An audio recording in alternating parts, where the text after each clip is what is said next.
चलिए हम लोग अनंत बलवंत हनुमंत लाल का ध्यान करते हैं। मनोजवं मारुततुल्यवेगं जितेन्द्रियां बुद्धिमतां वरिष्ठं वातात्मजां वानरयूथमुख्यं श्रीरामदूतं शरणं प्रपद्ये। अतुलितबलिधामं हेमशैलावदेहं दनुजबलकृशानं ज्ञाननामाद्यगर्णं सकलगुणनिधानं वानराणामधीशं रघुपतिप्रियभक्तं वातजातं नमामि। ध्याये नित्यं महेशं रजतगिरिनिभं चारुचन्द्रावतंसं रत्नाकल्पोज्ज्वलाङ्गपरशुमृगवराभीतिहस्ता प्रसन्ना पद्मासीनं समन्तातैस्तुतममरगणैः व्याघ्रकृतिं वशानं विश्वाद्यं विश्वबीजं निखिलभयहरं पंचवक्त्रं त्रिनेत्रम्। आज हम ये जानने की चेष्टा करेंगे कि धन से हमारे जीवन में क्या प्रभाव पड़ता है, नारी से हमारे जीवन में क्या प्रभाव पड़ता है, कौन कहाँ कितने दिन का साथी है। आज इस बात को, इस चर्चा के विषय पर हम आप लोगों के मध्य उपस्थित हुए हैं। बस हमारा आपका उद्देश्य यही इतना है कि आइए इस मानव तन को और मानव तन में उपस्थित होने वाले नाना क्लेशों से संबंधित एक सूक्ष्म दृष्टांत, जिससे कि हमारे जीवन के शैली को भी परिवर्तित कर सके, एक सभ्यता की एक नई किरण, एक नई प्रकाश की ओर मुझे प्रेरित करे। ऐसे ही एक दृष्टांत के मध्य हम और आप उपस्थित हुए हैं। जैसे जिसने भी इतिहास, हिस्ट्री तो इंग्लिश शब्द है, इतिहास हिंदी है। हिंदी हमारी मातृभाषा है, राष्ट्रभाषा है। हिंदी हमारी राष्ट्रभाषा है। तो ऐसी भाषा का ही प्रयोग किया जाए जिससे कि ये भी बहुत बड़ी विडंबना है भैया। जैसे एक अंग्रेज आए और एक देसी नवयुवक संत जा रहे थे, तो अंग्रेज के जूते से उन संत जी का पांव कुचल गया। तो अंग्रेज जी ने सॉरी बोला और कहा, महात्मा जी सॉरी। अब देखिए सॉरी से हमारे जीवन में क्या प्रभाव पड़ता है। सॉरी क्या है भाई? आपने मेरा पांव कुचल दिया जूते से, मुझे पीड़ा हुई, मुझे कष्ट हुआ, मुझे दर्द हुआ, लेकिन नहीं, दर्द हरण कहाँ हुआ। सॉरी शब्द ये जानते नहीं थे। कौन नहीं जानते थे? हिंदुस्तानी सॉरी शब्द को नहीं जानते थे। तो इनको सुनने में बड़ा अच्छा लगा। और वही स्थिति आज ये आ चुकी है कि कोई गलती करो, बस भैया सॉरी बोल दो।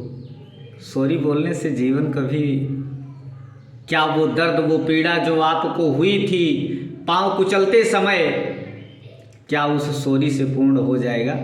अरे न्याय तो ये कहता है कि मुझे भी मौका दो, मैं भी कुचल करके दिखाऊं कि क्या दर्द हुआ था।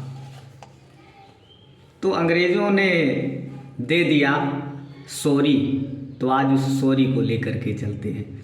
अपनी मातृभाषा, अपनी राष्ट्रभाषा, अपनी संस्कृति, अपने आचार, अपने विचार, इनको शुद्ध करने के लिए, इनको बचाने के लिए क्या कुछ नहीं करना पड़ता। आज जानते हैं उन सिकंदर के बारे में। शायद हमारे जीवन को भी कहीं एक नई दिशा दे, प्रेरित करे, मार्गदर्शित करे। सिकंदर एक ऐसा क्रूर राजा था, एक ऐसा निर्दयी राजा था कि उसे धन का लोभ बहुत बड़ा हो चुका था। जब भारत के प्रथम राजा को सिकंदर ने परास्त करके जंजीरों से जकड़ करके अपने राजमहल, अपने दरबार में खड़ा किया, तो उनसे प्रश्न किया कि यदि तुम्हें अगर अभी जीवन दान दे दिया जाए तो तुम क्या करोगे? राजन ने कहा, यदि मुझे जीवन दान दिया जाएगा तो मैं फिर से अपनी सेना बनाऊंगा और दोबारा तुमसे युद्ध कर बैठूंगा। जब सिकंदर ने ऐसा कहा, सिकंदर को ऐसा कहा राजा ने, तो सिकंदर ने कहा ये अखंड है, इसको तोड़ पाना इतना आसान नहीं है, क्योंकि यहाँ पर साले मर जाएंगे फिर भी जो है प्रेत बन करके आकर के परेशान करते रहेंगे। और जितनी प्रेत बाधा, जितनी प्रेत समस्या अपने इस भारतवर्ष में है, बाहर आपको जो है यहाँ का जो है 50% कम सुनने को मिलेगा, कम सुनने को मिलेगा। है वहाँ भी, ऐसा नहीं है कि वहाँ नहीं है, क्योंकि आत्मा और परमात्मा के मिलन का नाम योग है, और आत्मा और परमात्मा का मिलन इतना आसान नहीं होता है। जैसे ब्रह्मा जी की लेखनी में ये लिखा हुआ है कि मृत्यु अटल है, मृत्यु आपको आनी ये सुनिश्चित है, लेकिन एक बार कभी विचार करके देखना क्या ब्रह्मा जी स्थिर हैं या नहीं? हर एक नए कल्प के बाद नए ब्रह्मा का भी जन्म होता है। ब्रह्मा ही अस्थिर हैं, तो ब्रह्मा की लेखनी से लिखे हुए हम मानव जो कि इनके क्रीड़ा मृग हैं, हम कैसे स्थिर हो सकते हैं? संसरति इति संसारः, संसार सरक रहा है, लेकिन मानव चाहता है ये जैसा है ऐसा ही बना रहे, जैसा है ये ऐसा ही बना रहे, ये चाह होती है। और अपने चाहने पर भी जब इसे हम नहीं पकड़ पाते हैं और ये हमसे सरक जाता है, संसरति इति संसारः, तब मुझे अधिक कष्ट देता है, क्योंकि मैंने तो इसे ऐसा चाहा था, ये ऐसे हो रहा है। तो सिकंदर समझ गया। एक बात बताऊं, अभी किसी भी मनुष्य के पास जा करके जो संत ना हो, जो महात्मा ना हो, जो गृहस्थी को धारण करके गृहस्थी में फंसे हुए मनुष्य हैं, उनसे जा करके जब आप विचार करोगे ना कि क्या आप बैरागी हो, कोई संत हो, कोई महात्मा हो, तो आपको तुरंत जवाब दे देगा, नहीं भैया हम कोई संत महात्मा ना हैं, हम जो हैं गृहस्थी हैं, गृहस्थ में चलते हैं, गृहस्थ ही हमारा जीवन है, हम गृहस्थ को मानते हैं, बैरागी कोई नहीं बनेगा। लेकिन मैं बताऊंगा कि तात क्षणिक वैराग्य हर मानव के जीवन में आता है, जो कि परमपिता परमात्मा ये प्रसारित करता है, प्रकाशित करता है, दिखाता है, बताता है कि इस जिस देश दुनिया को मैं देख रहा हूँ उससे परे भी कोई दुनिया है, वास्तविक की दुनिया वही है, बट उसे कोई स्वीकारना नहीं चाहता। तो जैसे एक गांव में कहावत है कि मोची की निगाह जूते पे रहती, तो सिकंदर अपने जीवन में लूट पाट, दुराचार, अत्याचार, पापाचार, इन्हीं कृत्यों को ही करता रहा। तो तब उसने विचार किया कि क्या मैंने जिस राज्य, जिस नगर को जीता है, जिस राज्य को मैंने लूट लिया है, जिसका मैं अधिपत्य बना बैठा हूं, क्या इसमें किसी के पास कुछ धन बचा तो नहीं है? ऐसी इच्छा को लेकर के सिकंदर ने एक ऊंट, एक खिलौना बड़ा सुंदर बनाया, उसे सजाया और सजा करके सैनिक को लेकर के बाजार में बेचने के लिए भेज दिया कि जाओ, जो तुम्हारे इस खिलौने को खरीद लेगा उसे तुम बंदी बना करके हमारे पास ले आना। अब सैनिक लोग उस खिलौने को लेकर के बेचने के लिए नगर में निकल गए। अब खाने को पेट में दाने नहीं तो कौन खरीदे उस खिलौने को? आज हमारे जो 55 वर्ष की आयु से ऊपर हैं, 60 से 80 85 के करीब, 90 के करीब में जो महानुभाव लोग चल रहे हों, जो इस जीवन को जी रहे हों, उनसे, उनके पास जाना और उनसे पूछना, ये विचार करना, कहना कि क्या जो सुख सुविधाएं मुझे मिल रही हैं, क्या ये आपके जीवन में, आपके बचपन में, आपकी आयु में क्या आपको भी ऐसी ही मिली थी? तो आपको कहेंगे नहीं बेटा, परिवर्तन संसार का नियम है, ये बदलता रहता है। कल जो था वो आज नहीं है, जो परसों होगा वो उसकी अभी कल्पना नहीं की जा सकती। संसारम जगत बोधमयम नित्यम, बोध जहाँ हो जाए वहीं पर हर चीज होता है। लेकिन आज मानवों में बोध नहीं है। तो फिर सिकंदर के सैनिक उस खिलौने को लेकर के घूमते रहे। अब किसी के पास कुछ था ही नहीं, तो कौन खरीदे उस खिलौने को? सायंकालीन वक्त था, एक अबोध बालक उस खिलौने को देख करके रोने लगा और कहने लगा, माँ मुझे ये खिलौना चाहिए। माँ ने बहुत प्रकार से समझाया, बेटा ये खिलौना है, आज खेलोगे कल टूट जाएगा, न ये तुम्हारे तन का होगा, बस ये तुम्हारे मन का होगा कि हाँ मैंने एक खिलौना ले लिया। बेटा तुम्हें ये भी पता है कि सिकंदर के युद्ध में तुम्हारे पिता भी मारे गए हैं और तुम खिलौने लेने की बात कर रहे हो। तो माँ होती है, करुणामयी माँ होती है। माँ ने बहुत प्रकार से उस बच्चे को समझाया, बताया, पर माना नहीं।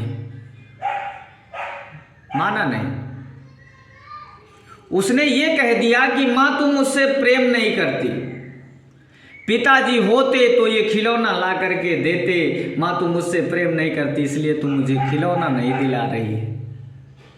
अब माँ, उसका पति मरा हुआ है, अकेले बच्चे का लालन पालन पोषण वो माँ कर रही है और उसी का बच्चा उसी से कह रहा है, माँ तू मुझसे प्रेम नहीं करती, अगर तू प्रेम करती तो ये खिलौना दिलाती, लेकिन माँ तू मुझसे प्रेम नहीं करती, पिताजी होते तो ये खिलौना ला करके देते।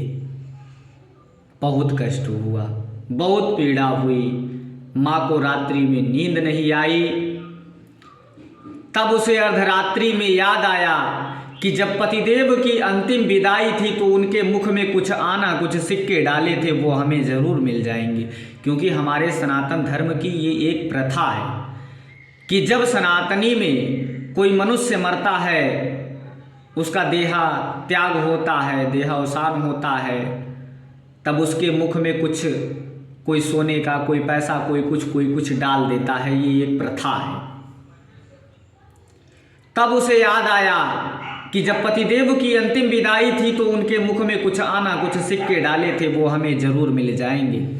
ऐसी इच्छा को लेकर के वो माँ गई और जाकर के अपने मरे हुए पति की कब्र को खोदा और खोद करके उसमें से वो पैसे, वो सिक्के निकाल करके ले आए।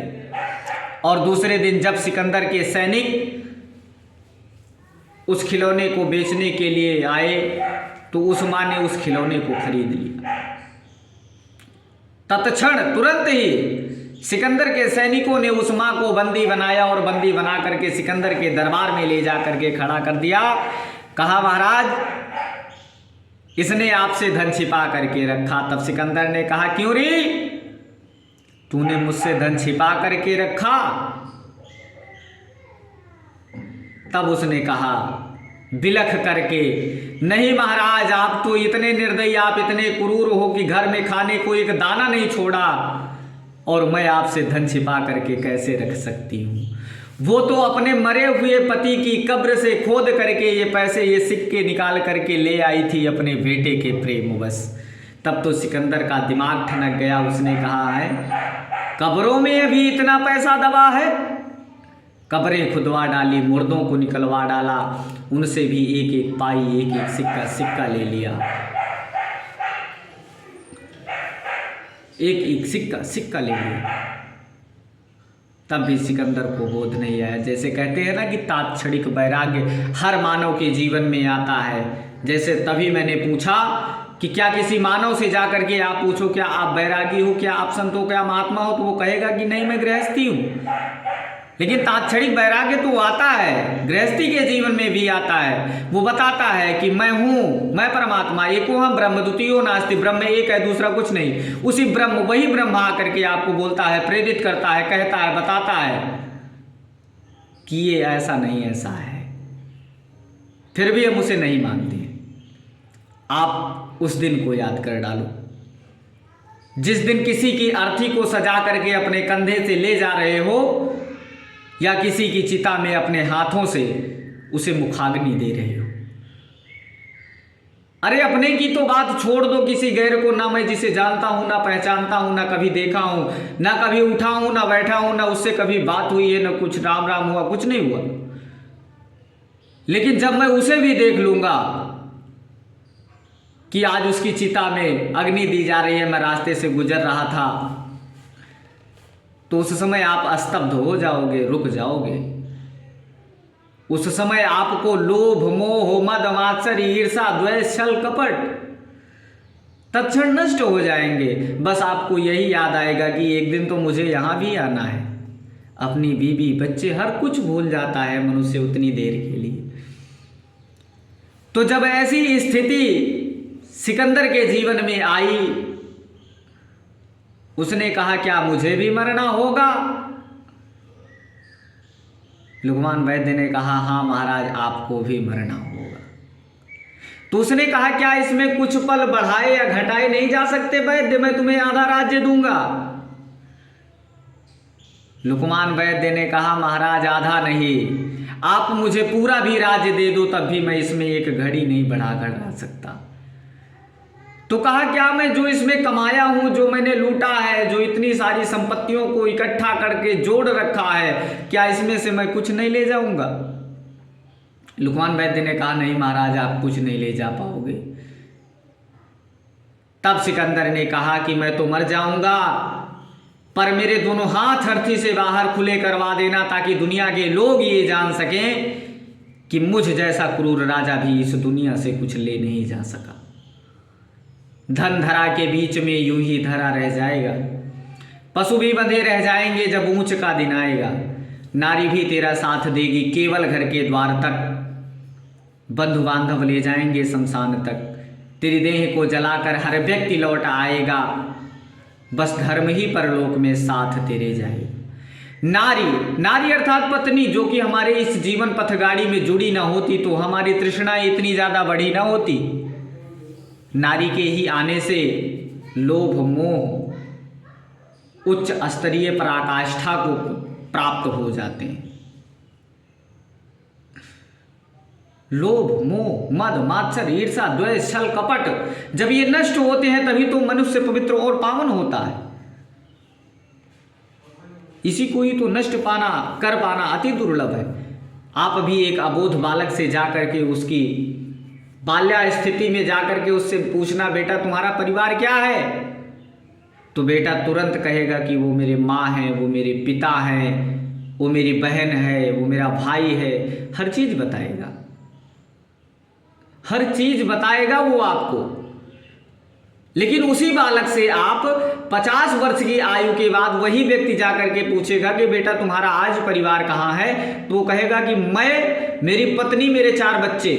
परिवार यहां से मिट जाता है। तो धन धरा के बीच में यूं ही धरा रह जाएगा, पशु भी बंधे रह जाएंगे जब ऊंच का दिन आएगा। नारी भी तेरा साथ देगी केवल घर के द्वार तक, बंधु बांधव ले जाएंगे शमशान तक। तेरी देह को जलाकर हर व्यक्ति लौट आएगा, बस धर्म ही परलोक में साथ तेरे जाएगा।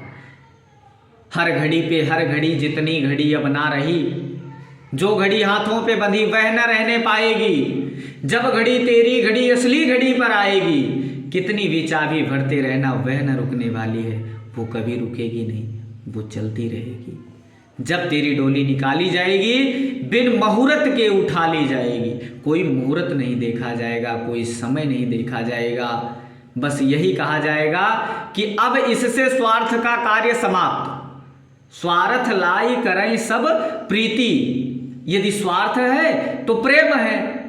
आज जब ये क्षिति जल कर पावक गगन समीरा पंच रचित या अधम शरीरा, ये 5 तत्वों से बना ये मानव निर्मित शरीर, जब तक इसमें प्राणवायु इसमें है तब तक इसे हम अपना मान बैठे।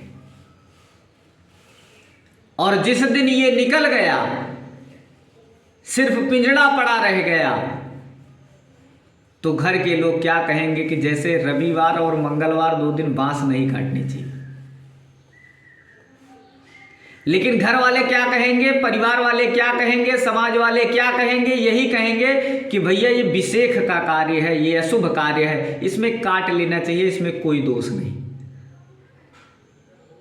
अच्छा ये बताइए, जब तक आप जीवित थे, जब तक आप कमा रहे थे, जब तक आप अपने परिवार को चला रहे थे, तब तक उसके मध्य में आपने जितने भी शुभ कर्म किए होंगे, एक बार ये विचार जरूर आया होगा कि चलो पंडित जी से विचार कर लेते हैं, जो तिथि, जो मुहूर्त, जो समय, जो पल, जो घटी अच्छी होगी, उसी में हम इस कार्य को संपन्न करेंगे।